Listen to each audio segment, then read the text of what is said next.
Hey, peace world. I'm gonna jump in here and cook real quick. I I try to stay away from these types of projects because I see how people are so invested in them, and the diehard fans of and artists like a Benny the Butcher, or Conway the Machine. All the big dogs. You can't you can't question anything. You can't say anything. Uh,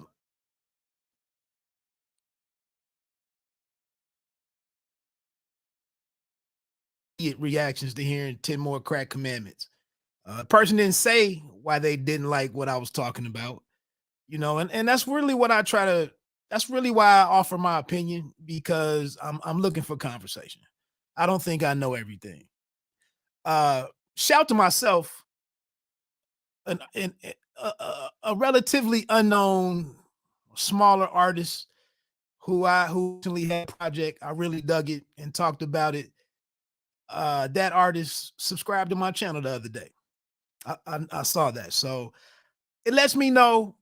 Nah, I'm not on here telling you what you want to hear. I'm not gonna. Everything that I listen to isn't great, and I'm not gonna say it's great just because that's what we do nowadays. Everything is legendary.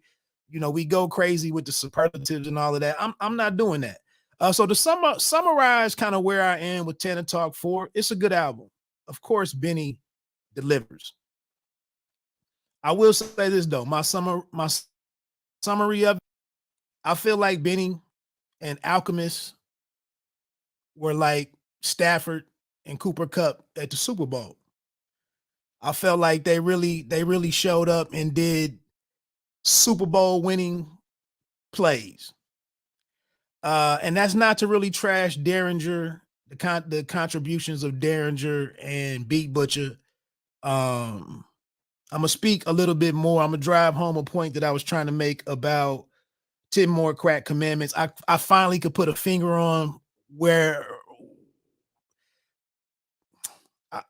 where I was with that record. I'm not trying to. I don't want no smoke. I'm not trying to diss Derringer and Beat Butcher. I just think that the highlights of the album just happen to come from Alchemist for me. Check out the Ambrosia for Heads channel if you really want a lengthy, in depth, track by track breakdown and all the commentary that Jake Payne, the editor in chief, and Reggie Williams, everything that they do. Go F with them, okay? I'm just coming here to tell you, I listen to a lot of music while I ride my bike. That's when I take stuff like this to the lab.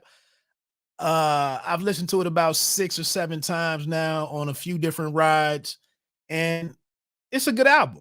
In my opinion, nah, it doesn't it's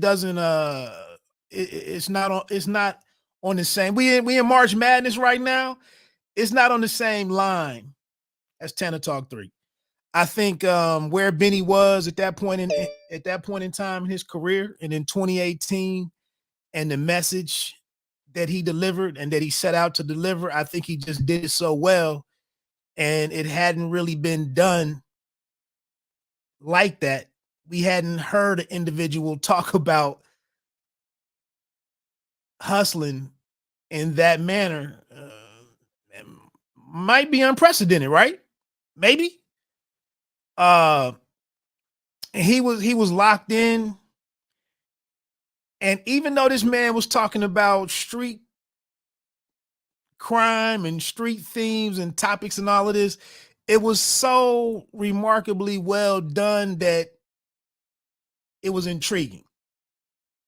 It was better than a bunch of television series that I could throw out there about hustling. A Breaking Bad smashes that. Trashes a Breaking Bad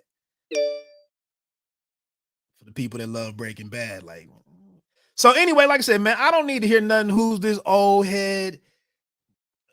F out of here, yada yada. This is just how I feel. So I'm gonna try to keep it in a couple of, like I said, good record. Shout out to Benny. He was talking about getting focused. He was ready to do another Tana talk to, add another installment to the series. He said Tana Talk 3 is kind of like his baby. It really marked him being on the scene. It was a statement album. It probably caught the attention of a Jay-Z and started that whole relationship. That's how you go out and get a Diddy. I saw the video of the clip of him wanting to get Diddy's or Sean Love Combs or whatever his name is now. I wanted him to bless the 10 More Crack Commandments album. And everything is taken off of Benny. You probably won't find a more measured Benny the Butcher fan. But quickly, they have a discussion on the Ambrosia Heads video about the significance or just the thought behind putting Johnny P's Caddy at the beginning of the album. Look, Benny knows what he's doing. Griselda knows what they're doing. Westside Gunn, he knows what he's doing. They've killed it doing things their own way. So it's hard to question them, right? But I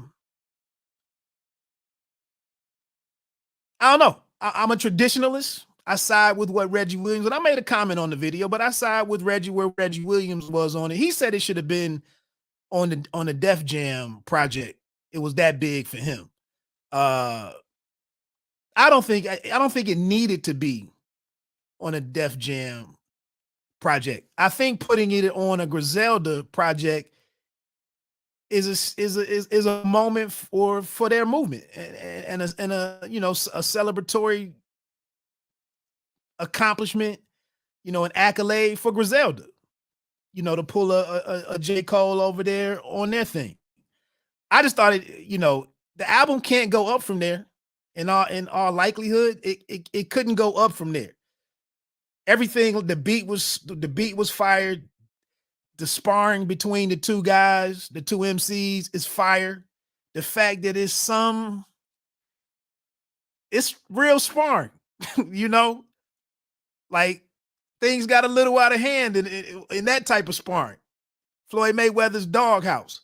Like, we ain't doing 3-minute rounds. We fighting 5-minute rounds, or we fighting 10-minute rounds. They did some different things linking up together. But the big hitters for me, what is it? Thowy's Revenge. So Johnny P's Caddy, Alchemist, produced by Alchemist. Thowy's Revenge, or Thowy's, Alchemist. I like the line in there about we had so many sticks or something, looked like we stored lumber. Billy Joe, Alchemist. He's on here talking about sign language. I'm never sell a brick again until I learn sign language. You catch speaking reckless on phones. More so than talking about running the whole organization and building it from the bricks or building it from scratch. On here, he is just kind of like giving you another level of, now that you've made it and thrived to a degree, here's some more game. That's kind of where this one's the central idea of this, the hypothesis or whatever of this album is basically, you got on from what I told you on Tana Talk 3, and you've been bubbling for 3 years now, or 4, whatever it is. Now here's what you should be looking at. And then, like he said on 10 More Crack Commandments, you need to be looking a way to get legitimate, to get out of the game, out of that game. Buster Brick, Nick. I'm 95 kg. I'm out here with the Wolves. I'm with the Wolves. I really like that one. He's like, the hell with it. I'm patting myself on the back. I'm giving me my own flowers. Like, I'm not waiting around letting you have the final say on me. I'm killing it. This says this is the brain, Skinny is the star, and Khan is the silliest with the bars. I'll get to that in a second. I'll come back to that in a second. So those are my 4 big hitters on here. And you can probably throw Mr. Chow Hall as probably as number as my fifth. So that's Johnny P's Caddy, Thowy's Revenge, Billy Joe, Buster Bricknick, and then Mr. Chowhall. Everything else on here, and I'm not gonna lie, I thought Bodie showed up. I said it was Stafford and Cooper Cup with Alchemist as Cooper Cup. I think Bodie showed up. Stove Guy wasn't bad. Conway was solid. I even like the song with Wes Guerrero. I like Wes's appearance. I like the energy in that one and how that one came together. Spesh.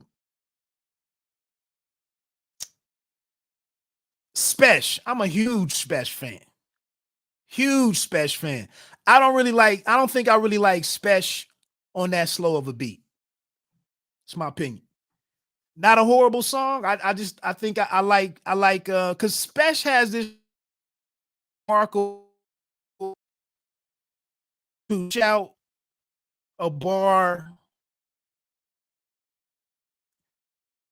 leave it at a cliffhanger at the last moment. He does this irky jerky thing before he gives you the punchline, and it's crazy how he does it, and does it so many times in a single verse or whatever. But I just didn't like him at that beat, at that slow of a song. So the back two times with Stove, like I said, these are all on my second. All of these beat butchers and Derringer joints. And I know people are Derringer fans and love Benny with Derringer and the Griselda guys with Derringer. I get it. I just think the formula, when you hear so much of it, I'm not gonna say it's stale.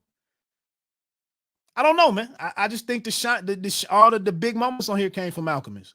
Super Plug, cool.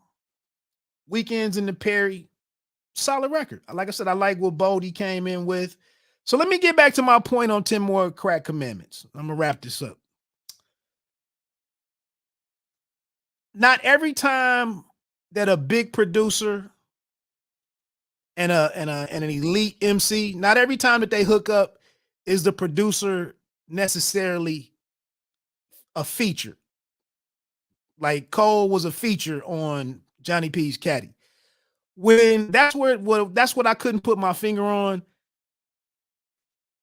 10 Crack Commandments was Notorious B.I.G. featuring Primo. That's how monumental the original track was.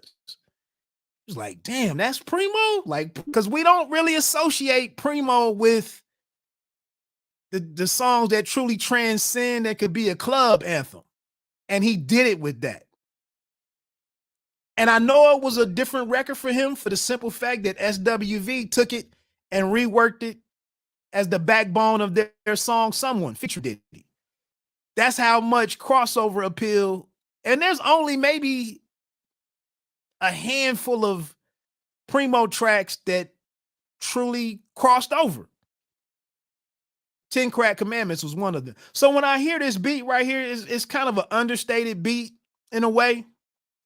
I see some connections to it between the two, with Primo snatching this sample from Les McCann. That's my thing. 10 More Crack Commandments really isn't Benny featuring Derringer and Beat Butcher. It's just Benny's song produced by them. That's my opinion. Tyson versus Ali. I do boxing on here. I cover boxing as Bite Down Boxing. You can check the website, www.bitedownboxing.com. I love when, for boxing to pop up in hip hop. I even do a column on the website. I need to get a new article out there, but I do a recurring column called Sound for Sound instead of Pound for Pound. Well, I mash up boxing and something from hip hop. I like that Benny speaks to this and really should in the discussion.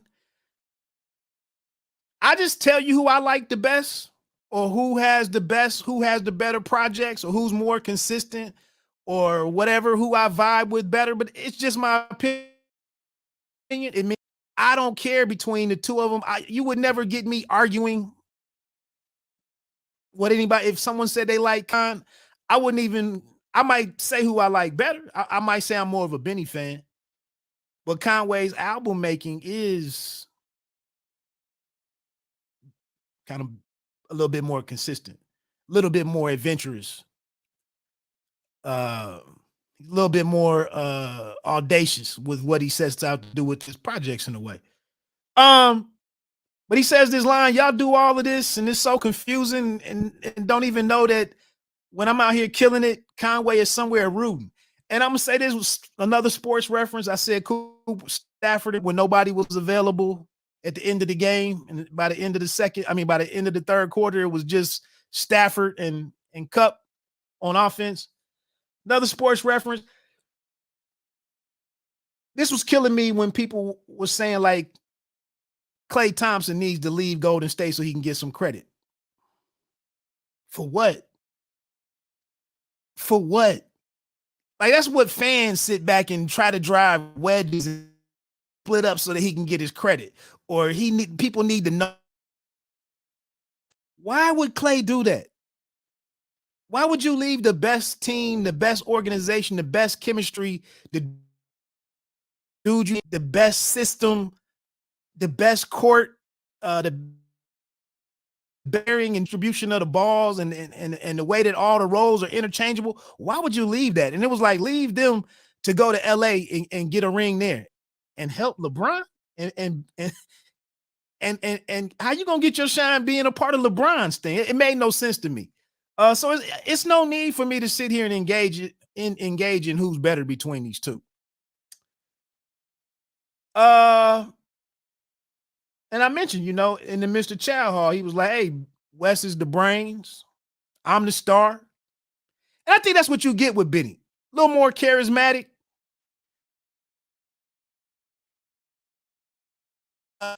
Kind of the muscle and the flair. But I don't know. Benny just has this move. He can be in a few different rooms. I think he be in those rooms more natural than I can. It's just my opinion. Said something raw in there. I like the line that he had, like, I'm a socialist. I make that's top-notch Benny stuff right there. Then he said something really raw about, I sold some work to the pregnant fiend. That's not my concern to be no social worker. Get the money. Damn, it's crazy. Like I said, Guerrero, West Side Gun, solid record. And then, Mr. Chow. Like, yeah, he said something here. Kind of reiterate some of the stuff. What was it? 3:30 in Houston or 2:30 in Houston or whatever that song that came out after he got. It kind of reiterates some of the stuff that we heard in that song. He says something, this position that gangster, I won't abuse it. I don't know, man. Like I said, that's where I sit with it. Good record. It's not on the same line as Tana Talk 3 for me. That's how classic Tana Talk 3 was. That's how profound a lot of the material on there was. He did come back on here and say, nah, I'm not 97 Hove. He said something. Now I'm 99 Hove on Billy Joel. I'm 99 Hove at this point. I've leveled up. So shout out to the team. Good record. I'm rocking with it. And I don't have a rating for it. Whatever. I'm gonna dwell with it or live with it a little bit more and enjoy it. Like I said, I'm not taking shots at Derringer and Beat Butcher. I think what they do is pretty remarkable. But it's just something it's something about big records. You know them when you hear them. You see the reaction to them when you hear them. And I just think the formula, the way that they put them together, it's a challenging way to have big records with a high frequency. Do they make consistently solid records? Yes, they do. But you know when something is really, when it really stops everything on the day that it drops. So that's it, man. Let me get on out of here.